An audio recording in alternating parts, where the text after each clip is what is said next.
चलिए जी, मन मार के चैप्टर नया स्टार्ट कर रहे हैं, चैप्टर नंबर 2। आपको सामने स्क्रीन पे क्या दिख रही है जी? अनेजा स्वीट्स। कोई है ऐसा जो अनेजा स्वीट्स पे ना गया हो कभी? सारे गए हुए हैं, चलो बहुत बढ़िया। अगर कोई नहीं गया होता फिर मैं उसको लेके जाता, लेकिन अभी हम स्टार्ट करते हैं।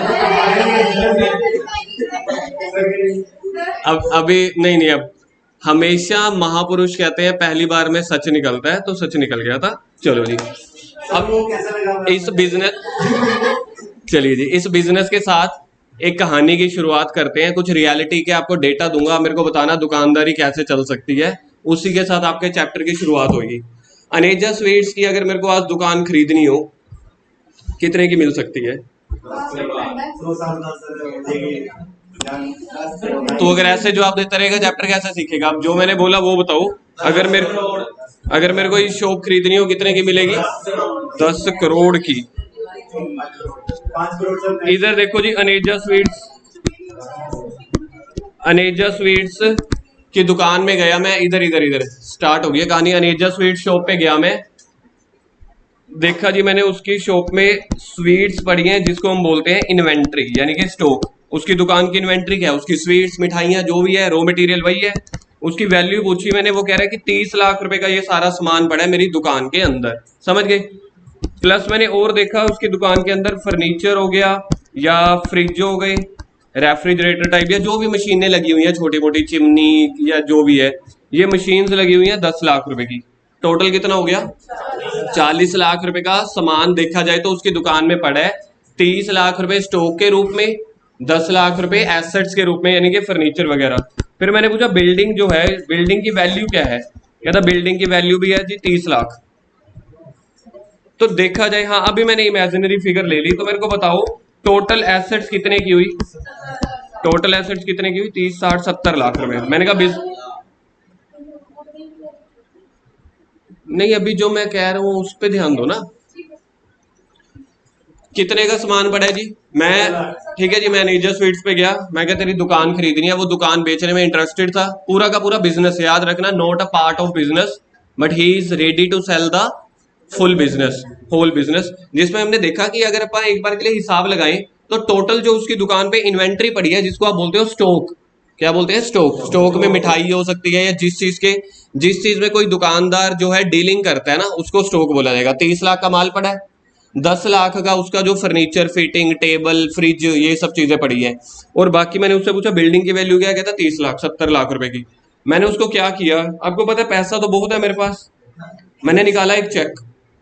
मैंने कहा ले भाई 70 लाख रुपए मैं भर देता हूँ। मैंने 70 लाख का चेक भरा। जैसे ही मैं अनेजा स्वीट्स वाले को 70 लाख का चेक देने लगा, उसने चेक को रख दिया। कहता नहीं जी। मैं कहा 70 लाख का माल है, क्योंकि जब मैं आपकी दुकान पे आता हूँ काजू बर्फी लेने 800 रुपए किलो, तो आप मेरे को 1 किलो की बर्फी दे देते हो और 800 रुपए ले लेते हो। हिसाब तो हिसाब है ना। सामान 800 रुपए का हो, कॉमर्स वाले बच्चे के लिए कभी भी वैल्यू ऊपर नीचे मैटर नहीं करती। मैटर क्या करती है? उसका सही प्राइस क्या है, चाहे 2 रुपए हो, चाहे 8 रुपए हो, चाहे 70 लाख हो। अब 800 रुपए का जब वो बर्फी का डिब्बा दे रहा है, मैं उसको 800 रुपए दे रहा हूँ, हिसाब बराबर हो रहा है। जब मैं उससे पूरा बिजनेस खरीदने गया तो उसने बिजनेस की वैल्यू क्या डाली हुई है? 70 लाख रुपए। तो देखा जाए तो 70 लाख का टोटल बिल्डिंग एसेट्स, नताशा इधर, बिल्डिंग एसेट्स और सारा रॉ मटेरियल या स्टॉक लगा के 70 लाख बन रहा है। तो मैंने जब उसको 70 लाख का चेक काट के दिया, वो ले ही नहीं रहा। कहता मैं आपको दूंगा यही वाला सामान फॉर एग्जाम्पल 85 लाख में, 15 लाख महंगा। मैंने मन में सोचा, सोच के बादल बनाए। मैंने कहा चल यार, दुकान है, पुरानी है, चल रही है, ब्रांड नेम पहले ही बना हुआ है, रेपुटेशन ठीक है। तो मैंने क्या किया, 70 लाख को काट के 85 लाख का चेक दे दिया। सेलर ने ले लिया, बायर ने दे दिया, दोनों को कोई ज्यादा दिक्कत नहीं हुई। यहां से आपका गुडविल का चैप्टर स्टार्ट होता है। बताओ, जो उसकी दुकान से मैंने माल कितने का खरीदा है? माल सिर्फ टोटल 70 लाख का। मतलब मेरे को देखा जाए, अगर मैं ट्रक में भर के उसका सारा सामान लेके आ जाऊं, अब बच्चे पता क्या कहेंगे, सर बिल्डिंग कैसे आएगी ट्रक में? एक बार के लिए वैसे ही मान लो कि बिल्डिंग नहीं है, एसेट्स हैं, मशीनरी लगा लो, कुछ भी। मैं ट्रक में भर के 70 लाख का सामान लेके आ रहा हूं। इधर देखो, ये है जी सेलर, सेलर का नाम है जी अनेजा स्वीट्स। वैसे तो मेरे को जानना चाहिए था कि भाई मैं एडवर्टीजमेंट करने लगा हूँ, मेरे को या तो एक पार्टी फ्री दे बच्चों के लिए या कुछ, है ना। इसी को बोलते हैं ना स्पॉन्सरशिप। नहीं, और क्या बोलते हैं उसको, वो सोशल मीडिया लैंग्वेज में कोलैबोरेशन। हाँ, मैं करना चाहिए था, नुकसान में रह गए कैसे पर आज पूरे वाले बिजनेसमैन बन गए, है ना। बंदे की एडवर्टीजमेंट भी कर दी, अगली बार के लिए उसके पास जाएंगे, कहेंगे कि एक पार्टी फ्री दे, तेरी एडवर्टीजमेंट करा देंगे, याद रखना। हाँ, उधर ही पढ़ा देंगे। ये रहा जी बायर। बायर का नाम है मिस्टर धनीराम। धनिया राम नहीं, धनीराम। ये लो जी, धनीराम जी ने, देखो सेलर की तरफ से सबसे पहले क्या गया, 70 लाख का सामान गया। 70 लाख की मैं इसको ऐसे लिख देता हूँ, एसेट गई। ओके है जी, 70 लाख की एसेट गई। बदले में जो इसने पैसा दिया, चेक दिया धनीराम ने कितने पैसे दिए हैं, 70 या 85? 85 लाख रुपए दिए हैं जी। देखा जाए, मेरे को इसमें ये बता दो कितने पैसे इसने फालतू दिए। फालतू पैसा है 15 लाख। ये 15 लाख रुपए देने के लिए तैयार क्यों था, देखा जाए तो नुकसान में क्यों गया 15 लाख? क्योंकि उसके पास गुडविल है, रेपुटेशन है। एक मिनट। उसके बाद कस्टमर का ऑलरेडी बेस बना हुआ है, उसके बाद ब्रांड नेम बना हुआ है। तो देखा जाए ना, अगर मैं बिल्कुल एक लाइन में सीधा सीधा बोलूं, जितने आप लोगों ने आंसर दिए बिल्कुल ठीक है। जो बच्चा बोल रहा है उसकी गुडविल बनी हुई है, अभी तो गुडविल हम बना रहे हैं, ठीक है जी। जो हम 15 लाख रुपए फालतू दे रहे हैं ना, इसी को हम क्या बोलते होते हैं, गुडविल का पैसा। गुडविल का पैसा कोई भी दुकानदार फालतू क्यों देगा? आप सोच के देख लो, अगर आप 70 लाख का घर खरीद रहे हो, उसकी मार्केट में प्राइस 70 लाख है, आप किसी को 85 लाख दे दोगे 15 लाख फालतू? नॉर्मली नहीं दोगे ना। अगर ये वाली चीज रेजिडेंशियल घर होती, अब आप मेरे को बताओ, अनेजा स्वीट्स की दुकान नहीं बिक रही, ब्रांड नहीं बिक रहा, अनेजा स्वीट्स वाला या कोई फलाना बंदा अपना घर बेच रहा है, उसके घर की वैल्यू है 70 लाख, क्या फिर भी आप 85 लाख दोगे? नहीं देंगे। क्यों? क्योंकि आप बिजनेस खरीद रहे हो, क्योंकि बिजनेस से आने वाले टाइम में आप प्रॉफिट जनरेट करोगे। अगर मैं सिंपल बोलूं, 15 लाख रुपए हम फालतू पता क्यों दे रहे हैं? चली चलाई दुकान हम ले रहे हैं, सिर्फ एक लाइन में ये बनता है इसका मतलब। जब भी आप चलता हुआ बिजनेस, यानी कि पुराना बिजनेस किसी से खरीद लो, उसकी रेपुटेशन बनी हुई है, उसका कस्टमर बेस बना हुआ है, उसकी क्वालिटी ठीक है, चेन सप्लाई मैनेजमेंट सब कुछ ठीक है, आपको क्या करना है, 15 लाख रुपए फालतू देके दुकान पे बैठ जाना है। पहले ही दिन से सोच के देखो, जैसे ही आज आपने समझ लो आज 5 मई है, 5 मई को आपने बिजनेस खरीदा, रात तक सारी डील फाइनल होगी, पैसे दे दिए, दुकान आपके नाम पे आ गई। 6 मई को सुबह सुबह दुकान पे जाओगे, पहले ही दिन पे क्या कस्टमर को ये फर्क पड़ेगा कि मालिक कौन था? नहीं, ब्रांड नेम तो सेम का सेम चला आ रहा है, एम्प्लॉइज भी वही के वही है। पहले सैलरी पुराना दुकानदार देता था, अब नया दुकानदार देगा मालिक। कस्टमर के पॉइंट ऑफ व्यू से सोचो, कोई प्राइस नहीं कम हुआ, ना ही कोई प्राइस बढ़ा, कस्टमर को कोई फर्क पड़ा नहीं। दुकानदार के हिसाब से सोच के देखो, 5 मई को उसने बिजनेस खोला, जेनिफर इधर, 5 मई को उसने नया बिजनेस खरीदा, 6 मई को वो दुकान में बैठा, पहले ही दिन कस्टमर चलने आ गए, पहले ही दिन पे कस्टमर आ रहे थे, पहले ही दिन से प्रॉफिट आना शुरू हो गया। इसी को बोलते हैं, जो आप पैसे फालतू दे रहे हो ना, इसी को बोलते हैं गुडविल। गुडविल दी क्यों जाएगी? आप लोगों के लिए समझने के लिए, बच्चों को ये पता होता है रेपुटेशन, स्कूल वालों ने यही सिखाया होता है, रेपुटेशन नहीं होता। चली चलाई दुकान में हिस्सा मिल जाए, उसके लिए जो आप फालतू पैसा दे रहे हो उसको बोलते हैं गुडविल। उस गुडविल में जो रेपुटेशन है ना, उस गुडविल का एक पार्ट है। Reputation is not a goodwill, reputation is just a part of goodwill. आपको कस्टमर बेस मिल गया, आपको क्या कहते हैं 15 साल 20 साल पुराना ब्रांड मिल गया। अब इसको मैं समझाता हूँ और कैसे कर सकते हैं। अब 85 लाख रुपए मांगा, जो बनिया दुकानदार होता है ना, बाणिये, चंडीगढ़ में बहुत सारे हैं मेरे दोस्त। वैसे तो चंडीगढ़ में जो बाणिये लोग होते हैं ना, ये 15 लाख, वो तो समझते हैं कि बिजनेस क्या है, वो तो 15 लाख से ज्यादा 25 लाख रुपए भी दे देंगे। जो एक समझदार दुकानदार नहीं है, वो पता क्या करेगा, मतलब जैसे घर की लेडीज नहीं होती, खैर अभी तो लड़कियां शार्क टैंक देख देख के एंटरप्रेन्योर बन रही हैं, लेकिन हमारी पुराने वाली लेडीज नहीं बन रही। अगर मैं अपनी मम्मी को बोलूँ ना, मम्मी 70 लाख रुपए का सामान है, नया बिजनेस शुरू कर रहा है आपका बेटा, ट्यूशने पढ़ा के 70 लाख जोड़ लिया, अब अपा ट्यूशने बंद कर रहे हैं, स्वीट्स की दुकान खोल रहे हैं, क्योंकि खाने पीने वाली दुकानें पूरा जिंदगी चलेंगी, है ना, और पढ़ाई वाली भी। तो मैंने मम्मी को बोला 70 लाख की दुकान खरीद रहा हूँ, बंदा मेरे को 85 लाख दे रहा है। मम्मी पता क्या कहती, 70 लाख से भी 10 रुपए भी तूने कम कराने हैं, ज्यादा नहीं देने 10 रुपए, है ना। लेडीज तो क्या करती है भाई, सही सही लगा दे, पूरी दुकान खरीद रहे हैं, है ना।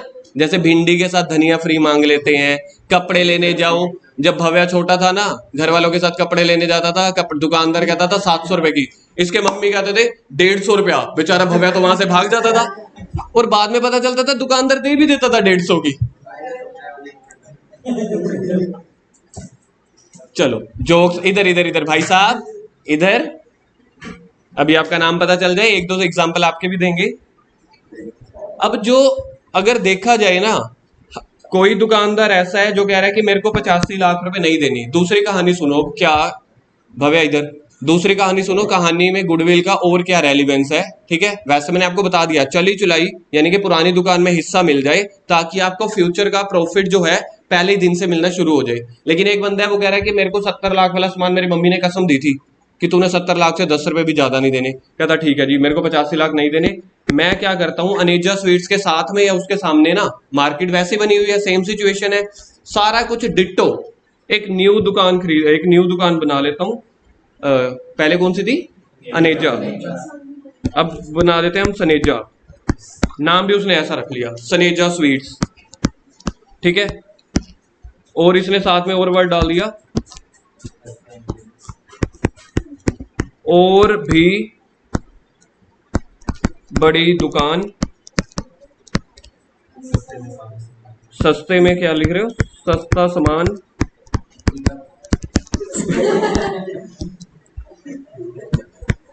गुड क्वालिटी,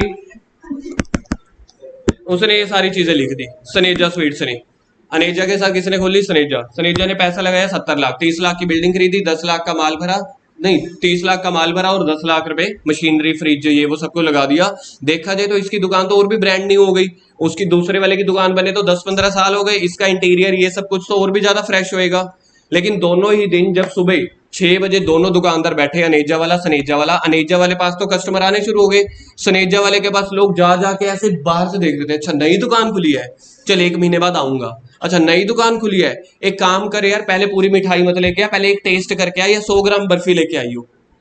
मतलब आप नए दुकानदार की पीड़ा समझो। सही मायने में अगर कोई दुकान खुल रही है, आप एक कस्टमर हो, पिछले कई सालों से आपने अनेजा स्वीट्स का नाम या फलानी कोई पुरानी दुकान का नाम सुना हुआ है, क्या कस्टमर के लिए टेस्ट चेंज करना आसान होता है, कभी भी नहीं। आप जहां से अपनी मिठाई लेते हो, दूध पनीर लेते हो, स्कूल जाते हो, ट्यूशन जाते हो, कुछ भी लगा लो, या जहां से आप कपड़े लेते हो, तो ज्यादातर हमारा क्या रहता है कि उसी दुकान से या हम नॉर्मली वही शॉपिंग करते हैं। नई दुकान ज्यादा चलेगी या पुरानी दुकान ज्यादा चलेगी, पुरानी दुकान। इस वाली दुकानदार जितना मर्जी कंपटीशन खेल ले, ठीक है, जितना मर्जी प्राइस सस्ता कर दे, अगर मैं आपसे जेन्युइनली पूछूं, ठीक है, लड़कियों के कंपैरिजन ये वाली चीज जल्दी लड़के समझ सकते हैं, वो दुकानदारी में थोड़ा सा ज्यादा इन्वॉल्व होते हैं। अगर यही वाली दुकान सनेजा स्वीट्स 70 लाख में ही बंदा चलाए, कम से कम उसको प्रॉफिटेबल आने के लिए या एक अच्छी दुकानदारी चलने के लिए भी कितने महीने लग जाएंगे या कितने साल, 10 साल। बिल्कुल, अगर अनेजा के साथ कंपेयर करना है, हमें अनेजा के साथ कंपेयर नहीं करना, हमें वैसे नॉर्मल प्रॉफिटेबल होने में कितने साल लग जाएंगे, 1.5-2 साल। सही आंसर है। जनरली मार्केट का जो रूल है ना, जो बैंक वाले जैसे लोन देते हैं या जो मार्केट में एक एवरेजली टाइम दिखाया जाता है, वो दिखाया जाता है 3 इयर्स। आपको एक अच्छी दुकान चलाने के लिए ना कम से कम 2-3 साल लगेंगे, 3 साल तक तो आपका बिजनेस लॉस में चल रहा होता है। अब कई बंदे वहीं पे दुकान बंद करके चले जाते हैं। अब अगर बीच रास्ते में 2 साल 1.5 साल बाद जब माल पूरा नहीं हो, सॉरी पैसा पूरा नहीं हो रहा, कस्टमर आ नहीं रहे, ठीक है, दिवाली होली अच्छी लग नहीं रही, तो बंदा पता क्या करता है, 1.5-2 साल भी बहुत बड़ा टाइम होता है, आधे बंदे वहीं पे दुकान बंद कर देते हैं या किसी को 70 लाख वाली दुकान 25-30 लाख में बेच के चले जाते हैं। तो दोनों एंगल को ध्यान में रखो। 15 लाख रुपए स्टार्टिंग में चली चलाई दुकान में देना फायदेमंद था या 70 लाख की नई दुकान, मतलब 85 लाख जो आप 15 लाख फालतू दे रहे हो ना, जो बाणिये लोग होते हैं ना, वो कह रहे हैं 15 लाख देना पड़ रहा है, 15 लाख तो मैं 1 साल में छाप लूंगा। बाणिये पता क्या सोचते हैं, यार 70 लाख वाला माल भरा हुआ है, 10-20 लाख की और नई वैरायटी डाल के ना 15 लाख तो मैं 1 साल या 2 साल में ही पूरे कर लूंगा, जो फालतू दे रहा हूं। और उसके बाद चली चलाई दुकान में हिस्सा मिल गया, बाद में दुकान का नाम चेंज करना होगा तो कर देंगे, नहीं तो वही चलती रहेगी। इस वजह से लोग जो है, जितने की आपको प्रॉपर्टी या एसेट्स मिल रही होती है, उससे ज्यादा देने के लिए तैयार हो जाते हैं। That is called goodwill. तो गुडविल कुछ नहीं है, गुडविल का मेन मतलब पता है क्या होता है, आप लोगों के अगर पास बुक है, अच्छा यहाँ पे चैप्टर का नेम यही लिखा हुआ है, न्यू बुक में भी। इसके 2 पार्ट है वैसे तो, इसके ऊपर भी लिख लो गुडविल। जिसके पास बुक है लिख लो। गुडविल का सिंपल मतलब होता है वैल्यूएशन ऑफ बिजनेस। गुडविल का ये मतलब होता है वैल्यूएशन ऑफ बिजनेस, जब आप किसी बिजनेस की वैल्यू लगा रहे हो। 70 लाख वाले बिजनेस की वैल्यू क्या लगाई, 85 लाख। लेकिन जो गुडविल है 70 लाख तो एसेट्स की वैल्यू है ना, प्रॉपर्टी की। तो गुडविल की वैल्यू क्या हुई, 15 लाख। जो पैसे आप फालतू दे रहे हो पुरानी दुकान खरीदने के लिए या चला चलाया बिजनेस खरीदने के लिए। यहां तक समझ में आ गया।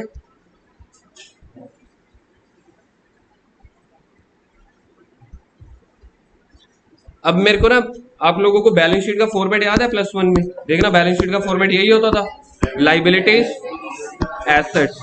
ये पहले तो सेलर की दुकान की है, मतलब कि अनेजा स्वीट्स की। अनेजा स्वीट जो मेरे को वो 70 लाख की, लविश इधर है यार, लविश नाम है ना आपका, सामने देखो ना।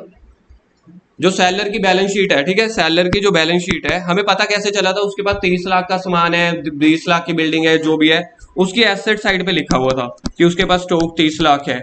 ठीक है जी, और क्या क्या था, एक बिल्डिंग थी, बिल्डिंग भी 30 लाख की थी, एक 10 लाख का, और क्या था, फर्नीचर या अदर एसेट थी 10 लाख। यहां से मेरे को पता चलता है मेरे को नेजा स्वीट्स की बैलेंस शीट लेनी पड़ेगी। ठीक है, अब सामने वाला जो बायर की बैलेंस शीट है, बायर भी एक बिजनेस है ना, बायर वाला जो अपनी बैलेंस शीट बनाएगा, मेरे को बताओ। अब ध्यान से यही वाले टॉपिक पे आपको अगला पॉइंट समझ में आएगा। अगर ये बायर की बैलेंस शीट है, समझ लो बायर के पास पहले से ऑलरेडी कैश था 100 लाख रुपए का। 100 लाख कितना होता है, 1 करोड़। 100 लाख को 1 करोड़ बोलते हैं ना। तो इसके पास 100 लाख रुपए पड़ा था। अब बायर ने जब अनेजा का बिजनेस खरीद लिया, अब सारी की सारी एसेट्स किसके पास आ चुकी हैं। ये वाला पैसा जो है बायर ने कितने का बिजनेस खरीदा था याद है, 85 का या 70 का। तो देखा जाए इसके पास कैश था 100 लाख का, 85 लाख का इसने दे दिया, बाकी कितना बच गया। यहां तक कहानी समझ आ रही है। ये किसकी बैलेंस शीट बन रही है, सेलर की या बायर की। अच्छा, 15 लाख रुपए का बायर के पास क्या आ गया था, सॉरी कैश बच गया। स्टॉक कितने का आ गया इसके पास, स्टॉक 30 लाख का, बिल्डिंग इसके पास, क्योंकि जो जो एसेट्स देखा जाए सेलर के पास थी, अब वो किसके पास आ गई है, बायर के पास। तो बायर अपनी बैलेंस शीट में लिखेगा बिल्डिंग 30 लाख की, फर्नीचर 10 लाख का। अब टोटल करना, नहीं हो रहे 1 करोड़ मेरे ख्याल से। तो 15 लाख का कैश बच गया था, 85 लाख, 15 लाख कहाँ गए।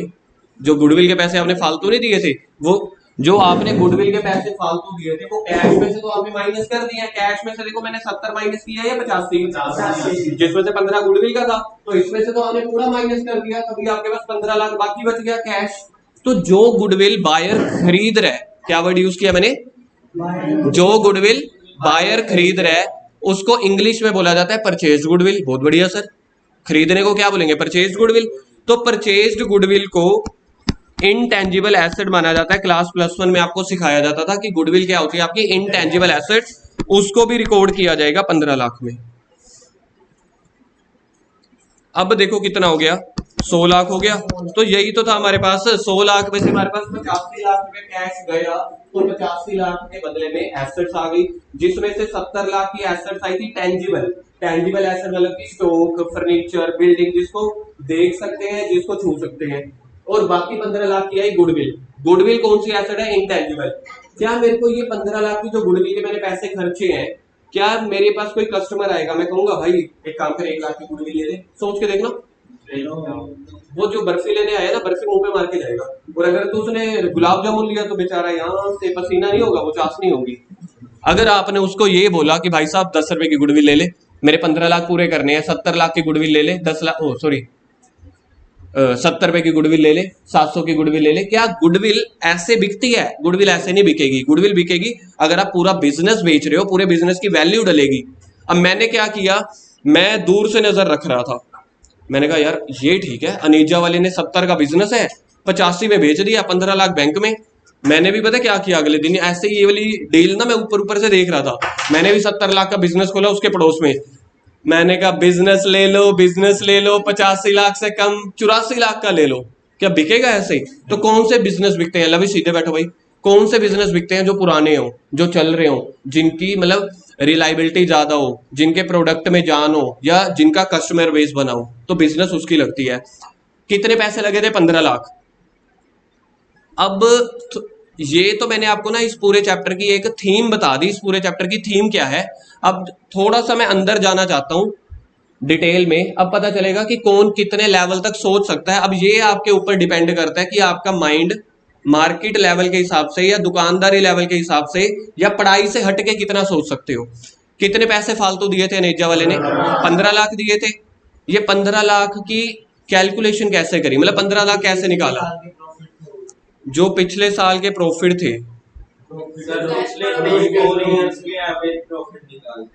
पिछले 3-4 सालों की एवरेज प्रॉफिट निकाल के भी गुडविल निकाल सकते हैं। जैसे कि पिछले साल में प्रॉफिट अगर सोच के देखो, पिछले साल में प्रॉफिट 1 लाख रुपए था, उससे पिछले में था 18 लाख, उससे बीच में 2 लाख,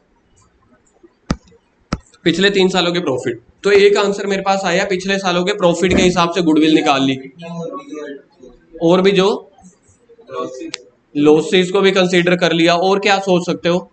अब तो मैं आपसे बुकिश तो पूछ ही नहीं रहा, मार्केट की दुकानदारी का पॉइंट पूछ रहा हूं कि 15 लाख रुपए में सेलर और बायर कैसे, मतलब दोनों एग्रीड कर गए। हो सकता है सेलर कितने पैसे मांगेगा, सेलर 15 लाख से ज्यादा मांगना चाहेगा ना, वो कहेगा। वो रेपुटेशन के पैसे मांग लिए, वो तो बात समझ में आ गई, लेकिन रेपुटेशन के कितने पैसे, हाउ मच मनी, वो अच्छा, इसका मतलब है अगर 15 लाख 15 साल से दुकानदारी है तो 15 लाख, 16 साल से है तो 16 लाख, ऐसा भी प्रोफेशनल वैल्यू डाल सकते हैं। लेकिन प्रोफेशनल वैल्यू डालेगा कौन और कैसे? उसके लिए सीए। हाँ, प्रोफेशनल कौन होता है इस फील्ड में? एक तो वैल्यूअर होते हैं, आर्किटेक्ट, इंजीनियर, दूसरे बैठते हैं सीए, तीसरे बैठते हैं एमबीए वाले। नंबर ऑफ, ये तो आप फॉर्मूला बता रहे हो, नंबर ऑफ ईयर परचेज का मतलब क्या होता है? कितने सालों में पूरी हो रही है। एक आंसर ये भी आ रहा है, ये भी अच्छा आंसर था। दूसरा आंसर वो था पिछले सालों के एवरेज प्रॉफिट, वो भी ठीक था। अब नहीं, पर उससे ये तो हमने देख लिया, 70 लाख रुपए लगाया हुआ है।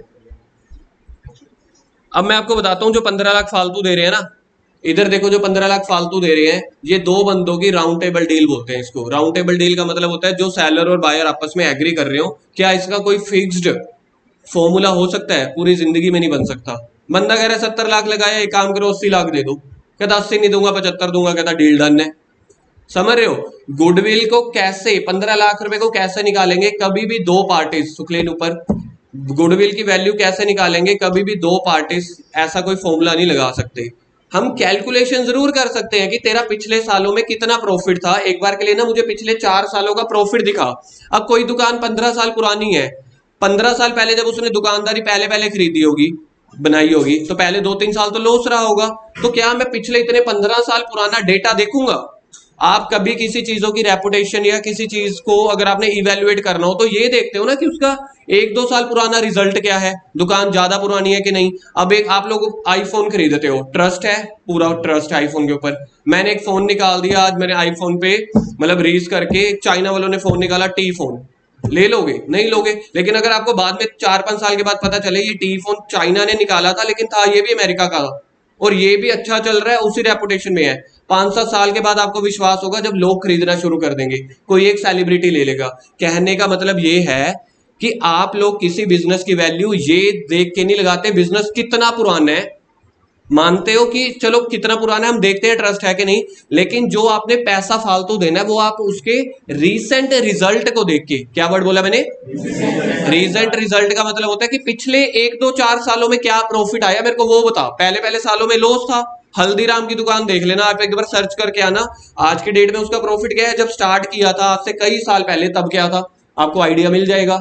तो जो भी हम ये वैल्यू निकाल ली थी ना हमने 15 लाख, ये हमने बिल्कुल पिछले जो बिल्कुल लेटेस्ट ईयर थे ना, कोई 3-4 साल, उसमें देखा। अब पिछले 3-4 साल की एवरेज देखो, 4 साल पहले बिजनेस में प्रॉफिट था 2 लाख रुपए, 3 साल पहले था 13 लाख रुपए, 2 साल पहले था माइनस का 5 लाख, और उससे पहले था, इसको 13 लाख ना मानो, इसको मानो आप 2 लाख,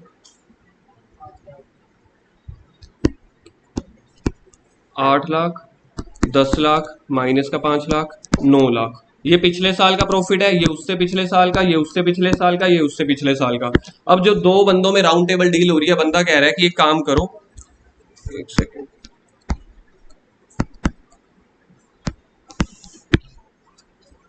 ठीक है, ये प्रॉफिट है पिछले 4 सालों के, पिछले 4 सालों के प्रॉफिट है जो सेलर है, सेलर कह रहा है मेरे को ना एक काम करो, पहले तो ना यही डिसाइड होता है जो गुडविल के पैसे दे रहे हैं हमने, मैंने आपको क्या बोला, गुडविल के पैसे क्यों देते हैं, चली चलाई दुकान के लिए, लेकिन हम देते क्यों हैं, क्योंकि हमारे पास जो फ्यूचर में प्रॉफिट होने वाला है ना वो पहले से ही होने लग जाए। नॉर्मली क्या होता है कि बिजनेस में पिछले साल इतना प्रॉफिट था, उससे पिछले साल 1 लाख, उससे पिछले साल 10 लाख, उससे पिछले साल 8 लाख। सेलर कहता है एक काम करो, मुझे ना इस वाले प्रॉफिट के बदले में पैसे दे दो और मेरे को कम से कम 5 सालों की गुडविल चाहिए। सर 5 सालों का मतलब क्या होता है, जब मैं चली चलाई दुकान खरीद रहा हूं, कितने में खरीदी है, 15 लाख में, तो मेरा 15 लाख कितने सालों में रिकवर हो सकता है, इस चीज पे दो पार्टीज में पैसा डिसाइड होता है। फॉर एग्जाम्पल मैंने 15 लाख खरीदा, हर साल का मेरा प्रॉफिट है 5 लाख रुपए, बताओ मेरा 15 लाख कितने साल में कवर हो जाएगा, 3 साल, समझ रहे हो। तो इसका मतलब है पहले जो यहां पे तुम्हारी डील डन हो रही है, अगले 3 साल नेक्स्ट काउंट कर रहा हूं मैं, नेक्स्ट 3 इयर्स, पहला साल, दूसरा साल, तीसरा साल, पहले साल 5 लाख कमा लूंगा, दूसरे साल, तीसरे साल, टोटल मेरे 15 लाख कब पूरे होंगे, तीसरे साल के बाद में। सोच के देखो जो 15 लाख आपने आज दिया है वो तीसरे साल के एंड में जाके आपको रिकवर होंगे, तो देखा जाए मेरा दुकानदारी का असली प्रॉफिट तो तीसरे साल के बाद ही स्टार्ट होएगा। 15 लाख तो जो मैंने पैसा फालतू दिया है, 3 साल तो उसी में निकल गए। जो कि सेलर मेरे से पता है कितने साल का प्रॉफिट मांग रहा था, सेलर मेरे को कहता भाई साहब 5 लाख रुपए 1 साल का जैसे प्रॉफिट कवर होएगा, मुझे आप 5 सालों का प्रॉफिट दो, यानी कि 5 साल इंटू 5 लाख, वो मेरे से 25 लाख की गुडविल मांग रहा था। मेरा हर साल कितना प्रॉफिट होएगा, 5 लाख, 5 लाख प्रॉफिट होगा।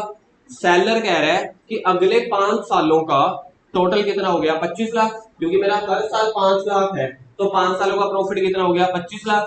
कहता मेरे को 5 सालों की गुडविल चाहिए।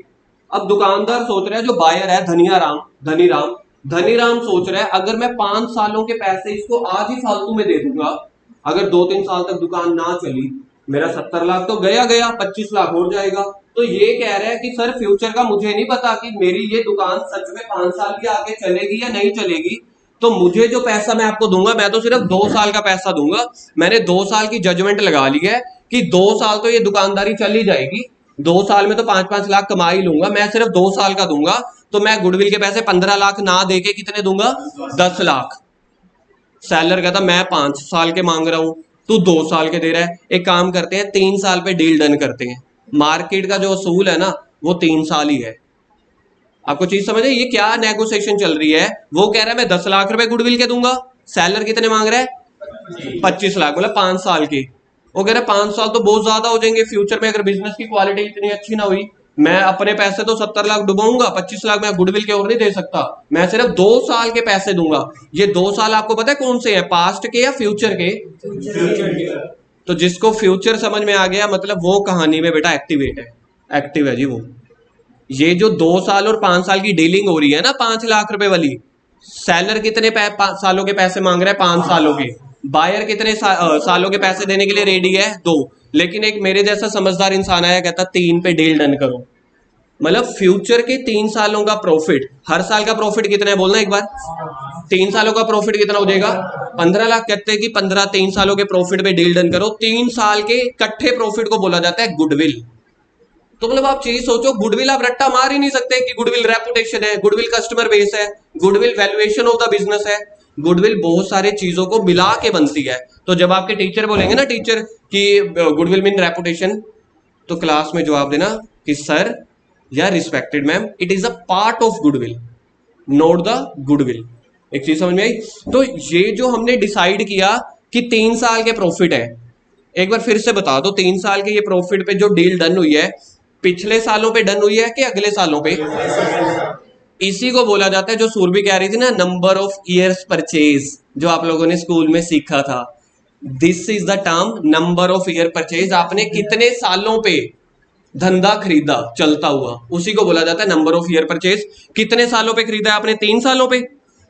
कस्टमर के साथ मेरे को एक बात बताओ, सेलर के साथ ये यहां तक तो डील फाइनल हो गई कि मैं आपको, नवीश इधर, क्या डील फाइनल हुई है कि मैं आपको 3 साल का प्रॉफिट आज ही दे दूंगा, उसी 3 साल के प्रॉफिट का जोड़ कर लेना, कोई कोई बच्चे उसको मल्टीप्लाई कर देंगे, है ना, तो उसी को क्या बोला जाता है गुडविल। कितने ईयर की डील डन हुई है, 3 इयर्स की।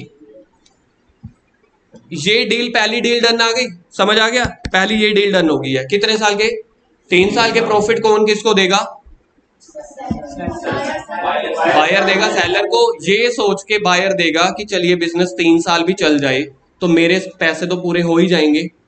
ठीक है जी, समझ में आ गया। सर अगर बिजनेस अच्छा चलता चला गया, वो तो बायर की क्या कहते हैं किस्मत या हार्डवर्क लगा लो, जो मर्जी लगा लो, बंदूक रख के थोड़ी ना डील डन हुई है। अगर बिजनेस अच्छा चलता चला गया, अगले साल वो प्रॉफिट कमाएगा, वो तो उसने बिजनेस लिया ही इसी वजह से था। अब देखो, फर्स्ट पॉइंट समझ आ गया? कितने सालों के, जिसको हम बोलते हैं नंबर ऑफ ईयर्स परचेज्ड, कि मैंने 3 सालों के सोच के बिजनेस खरीदा। अब सेलर कह रहा है 3 सालों का प्रॉफिट है ना। सेलर क्या कहेगा? मेरा प्रॉफिट ज्यादा से ज्यादा है। क्यों कहेगा सेलर? क्योंकि सेलर तो माल बेच रहा है ना। सेलर कहेगा मेरे ना पिछले 4 सालों की बैलेंस शीट में या जो भी है P&L में प्रॉफिट ये आ रहा था। बताओ इसमें से सेलर कौन से पॉइंट पे टिक करके गुडविल के पैसे लेना चाहेगा? 10 लाख या 1 लाख? 9 लाख या 8 लाख? सेलर का पूछ रहा हूं मैं, सेलर का व्यू क्या रहने वाला है? ये सोच के चलना पैसा बहुत कुत्ती चीज है, आपको भी पता है, या पैसा ही है जो है। अब सेलर क्या चाहेगा? लालची। 3 साल की डील डन हो गई, 3 साल के प्रॉफिट के पैसे लूंगा। सेलर कौन सा प्रॉफिट मांगेगा? 10 लाख वाला या 1 लाख वाला? सेलर का पॉइंट तो आया ये वाला, कहता जी मेरे को तो 10 लाख के हिसाब से, वो कहता 10 × 3 तो 30 लाख हो गया। चीज समझ में आ रही है? हाँ नमन, सेलर कहेगा मेरे को 10 लाख के हिसाब से। अब बायर बैठा है, बायर भी तो अगर 85 लाख रुपए जेब में लेके गया है, बायर कहेगा अच्छा मेरे को 4 सालों का प्रॉफिट दिखाओ, सामने स्क्रीन पे है। बायर कौन सा प्रॉफिट के हिसाब से पैसे देना चाहेगा? किसको समझ आ गया ये बायर का? बायर 1 लाख पे देना चाहेगा। अब देखा जाए यहाँ पे सेलर कहेगा 10 लाख के हिसाब से, बायर कहेगा 1 लाख के हिसाब से, मेरे को पैसा कम देना पड़े। क्या यहाँ पे कभी भी डील हो पाएगी? डील कभी हो ही नहीं पाएगी। तो क्या करेंगे? वो तरुण सर को बुलाएंगे, या फिर एक काम ये हो सकता है, एक काम ये हो सकता है जो गुरजोत ने बोला, एक काम करो, पिछला जो साल था ना, पिछला साल कौन सा था? 9 लाख वाला। एक काम करो इसी पे ले लो। कहते क्यों? वैसे ही बस पिछले साल है। कभी भी बिजनेस का रिजल्ट 1 साल पे डिपेंड नहीं होता। सोच के चलो, यहाँ पे जो 1 लाख है ना, जो 1 लाख रुपए का प्रॉफिट है, आपको पता चल रहा है बिजनेस में 8 lakh 10 lakh 9 lakh on an average business 8-9 lakh का धंधा करता है ना हर साल। फिर यहाँ पे 1 लाख का प्रॉफिट क्यों आया? कोई रीजन बता सकता है? ये वाले साल में मेहनत नहीं करी होगी, ऐसा नहीं होता। एक आंसर मेरे पास अच्छा है। ओ 1 मिनट है चाचा, एक आंसर मेरे पास अच्छा आया है, बहुत बढ़िया आंसर है ये, कि आग लगी होगी दुकान में तो हो सकता है माल जल गया हो। दूसरा 1 मिनट यार, उसको कल्ले को बोल दे, तो बोलो। कोरोना करके, ये भी ठीक है जी, कोविड आ गया होगा। और बोलो जी रमन, आप कौन सा? क्राइसिस हो गए, बाढ़ आ गई, या अर्थक्वेक आ गया।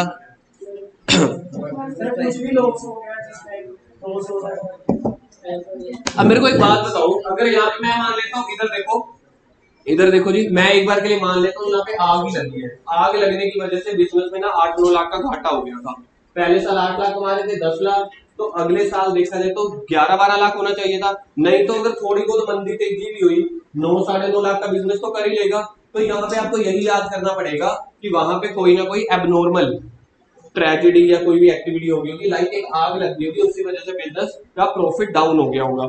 तो ये क्या करते हैं, कभी भी ना 1 साल के हिसाब से आप जजमेंट नहीं दे सकते। तो मेरे जैसा एक समझदार बंदा गया, कहते एक काम करो, पिछले 4 सालों का एवरेज निकाल लो, उसमें क्या फर्क होएगा, उसमें 9 लाख भी कंसीडर हो जाएगा, 1 लाख भी, 10 लाख भी, 8 लाख भी, सारे कंसीडर हो जाएंगे। उसी की एक एवरेज बना लो, और मार्केट में जो हिंदुस्तानी दिमाग है ना, वो एवरेज के अलावा कुछ सोचेगा ही नहीं, कहेगा हाँ भाई ठीक है बहुत बढ़िया है। अब इसकी एवरेज निकालना, क्या बनेगी? 8 और 10 18, 19, 19 और 9 कितने होते हैं? 28 लाख। तो मैंने देखा 28 लाख, 28 लाख टोटल प्रॉफिट है कि एवरेज प्रॉफिट है? एवरेज करने के लिए मैंने कितने सालों का प्रॉफिट लिया? 4, तो 4 से डिवाइड कर देंगे, 7 लाख। तो बिजनेस की गुडविल की ये सेकंड कंडीशन पूरी हुई है। क्या पहली कंडीशन थी? कितने सालों का प्रॉफिट, कितने सालों का प्रॉफिट हम दोनों में डील हो रहे हैं, 3 सालों का। और कितना प्रॉफिट, ना पहला, ना सबसे कम वाला, ना सबसे ज्यादा वाला, ना तेरी ना मेरी, एवरेज निकाल लेते हैं। तो देखा जाए तो बिजनेस की टोटल गुडविल क्या बनी इस केस में? 21 लाख रुपए। ये वाले पैसे बंदा फालतू देगा। जो हमने वो 15 लाख निकाले थे वो ऐसे निकाले थे। दूसरा तरीका, ये पहला मेथड कौन सा है, इसको बोलते हैं एवरेज प्रॉफिट मेथड। कौन सा मेथड बोलते हैं इसको, एवरेज प्रॉफिट मेथड में मैं क्या करूंगा, पिछले कई सालों के जो प्रॉफिट है उसको ऐड करके डिवाइड करके मल्टीप्लाई कर दूंगा कितने सालों की डील डन हुई है कि भाई साहब कितने सालों का प्रॉफिट दोगी। लेकिन बंदा था वहमी, बेचारा घर चला गया था बीवी से एडवाइस लेने कि ऐसे ऐसे हो रहा है, ऐसे ऐसे है। हाँ, फिर तो क्या हुआ, तो बेचारा 1 घंटे बाद आया, मुझे मेथड पसंद नहीं है, मेथड चेंज करो, मैं 21 लाख गुडविल के नहीं दूंगा। कहता जी ठीक है, कोई और मेथड निकालते हैं। तो उन्होंने किसी साइंस वाले या नॉन मेडिकल वाले बच्चों को बोला, कहते हैं हाँ जी प्रॉफिट बताओ। पहले साल का प्रॉफिट क्या था,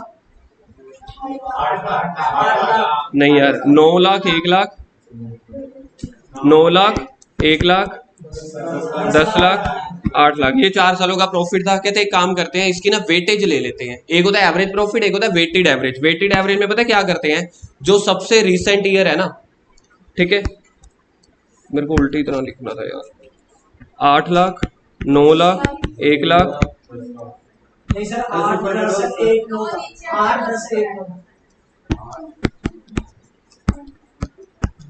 अब ठीक है। अब एक होता है वेटेड एवरेज। मार्केट में ना वेटेड एवरेज प्रॉफिट मेथड चलता है। उसमें क्या होता है, एक काम करते हैं, जो अभी तो मैंने ना 4 प्रॉफिट की एवरेज ले ली। एवरेज लेने का मतलब होता है आपने चारों सालों को ना इक्वल इंपॉर्टेंस दी है। आप इक्वल इंपॉर्टेंस नहीं देना चाहते, आप उसको इंपॉर्टेंस देना चाहते हो मतलब लेटेस्ट रिसेंट वाइज। जैसे 8 लाख का प्रॉफिट था सबसे पहले साल का, तो आपने उसको 1 वेटेज दी। 1 वेटेज का मतलब होता है आप उसको सिर्फ 1 से गुणा कर रहे हो। अगले वाले को आपने 2 से वेटेज दी, मतलब आप उसको भाव ज्यादा दे रहे हो, चल तेरे को डबल भाव दिया। तीसरे वाले को आपने 3 गुना भाव दिया, चौथे वाले को आपने 4 गुना भाव दिया। कहने का मतलब है उसको इतनी इंपॉर्टेंस दे रहे हो। इसको बोला जाता है वेट। वेट का मतलब ये होता है जो जितना पुराना है ना, जो जितना पुराना है, ये मेरा सबसे जो 8 लाख का प्रॉफिट था सबसे पुराने साल का प्रॉफिट था, ठीक है, उसको आपने सिर्फ इंपॉर्टेंस दी सिर्फ 1 से, तो मतलब आप उसको 1 से मल्टीप्लाई कर रहे हो। अगला साल जो है, देखो ये मेरा फर्स्ट ईयर था, ये मेरा सेकंड ईयर है। अब जहां पे आप खड़े हो यहाँ पे, तो आपके लिए ये थोड़ा सा और ज्यादा लेटेस्ट हो गया, ये और ज्यादा लेटेस्ट, सबसे ज्यादा लेटेस्ट ही है। तो जो सबसे रिसेंट ईयर होते हैं ना, सबसे लेटेस्ट ईयर, उसको आप सबसे ज्यादा वेट देते हो, सबसे ज्यादा इंपॉर्टेंस देते हो, इसलिए उसको मल्टीप्लाई आपने करना है 4 से। तो इसको बोला जाता है वेट। अब इसको मल्टीप्लाई करके बताना कितना आ रहा है, 8 लाख 20 लाख 3 लाख 36 लाख। मतलब आपने इसको मल्टीप्लाई किया, जो सबसे लेटेस्ट ईयर था ना आपका, मेरे को बताओगे इसमें सबसे लेटेस्ट ईयर कौन सा था, 9 लाख वाला, तो आपने उसको सबसे ज्यादा वेटेज दी। क्योंकि ऐसी ही सिचुएशन मार्केट में रहेंगी जो पिछले साल थी। उससे पिछले साल क्या कंडीशन थी, उसका वेट 3 है, उससे पीछे और पुराना हो गया तो उसका वेट सिर्फ 2 है, उससे पीछे 4 साल पहले उसका वेट सिर्फ हम 1 ही दे रहे हैं। तो देखा सबसे ज्यादा मल्टीप्लाई आपने किससे की है, सबसे रिसेंट वाले से। इसका टोटल बोलना, पक्की बात है, 36 से 39 39 और 20 67 लाख। और इसका वेट, इसका टोटल 10। तो जब आप इसको मल्टीप्लाई कर देते हो, इसको बोलते हैं प्रोडक्ट। प्रॉफिट वही का वही है। यहाँ पे आपने और मेथड देखा था, क्यों, क्योंकि आप अपनी बीवी के पास चले गए थे। दुकानदार धनियाराम अपनी बीवी के पास चला गया था, मुनियाराम के पास, मुनिया के पास, तो उसने उसको कंफ्यूज कर दिया। कहते कोई और मेथड देखा तो ये निकला। इसकी एवरेज निकालना, इसकी वेटेड एवरेज निकालो, क्या बन रही है, 67 lakh divided by 10 is equal to 6.7 lakh. ये मेरा प्रॉफिट आया है। कितने से मल्टीप्लाई करना है, डील कितने में हुई थी, 3 सालों की, इसको 3 से मल्टीप्लाई कर दोगे जब, तो 20 लाख समथिंग गुडविल आ जाएगी। तो इससे क्या हुआ, गुडविल, इससे क्या हुआ, गुडविल की वैल्यू चेंज हो गई। अभी हमने 2 मेथड सीखे हैं, 3 मेथड और हैं, ठीक है। मतलब कहने का ये मकसद है कि गुडविल कभी भी निकाली नहीं जाती किसी फॉर्मूले बेस, सामने वाली पार्टी पे डिपेंड करती है। उसको एवरेज प्रॉफिट नहीं अच्छा लगा, कह रहा वेटेड एवरेज निकाल लो। उसके अलावा 2-3 मेथड्स और होते हैं, इस हिसाब से गुडविल की वैल्यू कैलकुलेट की जाती है बिजनेस में। आज हमने गुडविल का ना एक एस्पेक्ट सीखा है, जब हम पूरा का पूरा बिजनेस बेच रहे होते हैं। लेकिन कई बार बिजनेस में नए पार्टनर्स आते हैं। अब नया पार्टनर आएगा, चले चलाए बिजनेस में हिस्सा मिल गया। अब आपने देखा ना, चले चलाए बिजनेस में हिस्सा मिल गया, बायर को कितना पैसा फालतू खर्च करना पड़ा था, 15 लाख। अब एक चले चलाए बिजनेस में जहां पे 2 मालिक है, तीसरा भी आ जाए तो उसको तो पहले दिन प्रॉफिट में हिस्सा मिल गया। तो जो 2 पुराने दुकानदार होते हैं ना, पार्टनर्स, वो कहते हैं एक काम कर, हमने ये दोनों ने बिजनेस स्टैंड किया था, तुझे तो पहले ही दिन प्रॉफिट मिलने लग जाएगा, तो तू हमें कुछ पैसा फालतू दे। तो एडमिशन के टाइम पे, रिटायरमेंट के टाइम पे भी गुडविल निकाली जाती है। टोटल 2 एस्पेक्ट होते हैं, एक पूरा बिजनेस बेचते हैं, वो आज हमने सीखा है। अगला कल हम एस्पेक्ट डिस्कस करेंगे जहां पे बिजनेस में किसी पार्टनर की एडमिशन हो रही हो, कोई जा रहा हो छोड़ के, ठीक है, तो क्या होंगे। नहीं, पहले तो कॉन्सेप्ट चलेंगे ना।